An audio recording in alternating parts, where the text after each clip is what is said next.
Hi, everyone. My name is Elizabeth Howen, and I'm here to tell you a little bit about my favorite feature of the Desmos Activity Builder. Hopefully, you're at least a little familiar with the Desmos Activity Builder. If you haven't used it before, I highly encourage you to do so. Here I am signed in a student perspective from the Activity Builder, and I just want to show you one of the things that can happen when a student answers a question. So in a lot of online applications, the student is prepared for as soon as they click yes or no, they're going to get a big star or a big X, and then they're just going to switch to the other answer and move on without really thinking about it. What can happen on the Desmos Activity Builder is a student can answer the question. One of the options is that you can require them to explain your answer, which is another really important feature. It doesn't connect. And once they click this button, submit to class, what's going to appear is 3 responses from their peers. So rather than students being told whether or not they have the right answer, they can look at what their peers have said, they can look at what their peers' reasoning is, and they can make sense of what's kind of going on. And they could always engage in discourse with one of their peers depending on what their solutions may be. So I see that I've answered no, Jake has answered no, and Wesley has answered no.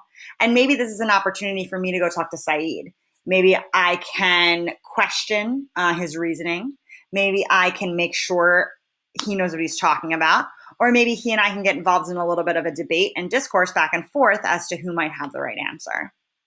On the other hand, if I know that the answer is no, but I'm not really confident as to why, I can look at what Jake's reasoning was. I can look at what Wesley's reasoning was. And if I want to, maybe I can even go over and talk to one of them so that I can get a little more clarity to make sure that I am being precise in my understanding. Another great thing this feature does for students, which I'll show you in a different activity, once again, I'm still in the student view, is it really helps with notation. So a student can look at maybe what they responded and what some other students responded and talk a little bit about. Malika did not put a 1 in front of her N, and this student here did. Is that important? Is that not important? Is what Adam put the same thing? Is what Adam put something different? Also, it helps students to see in an example where maybe the notation is less clear, why it's so important to have such clear notation when you're trying to communicate your solution. One of the reasons I like this feature so much is because it takes away from there being one person in the room who always has the right answer. What sometimes can happen when you're using this feature with students' names is students can think, oh, I know Malika always has the right answer, and then kind of go back to, I'm just going to look at Malika's answer. But of course, Desmos has a way that we can work around that.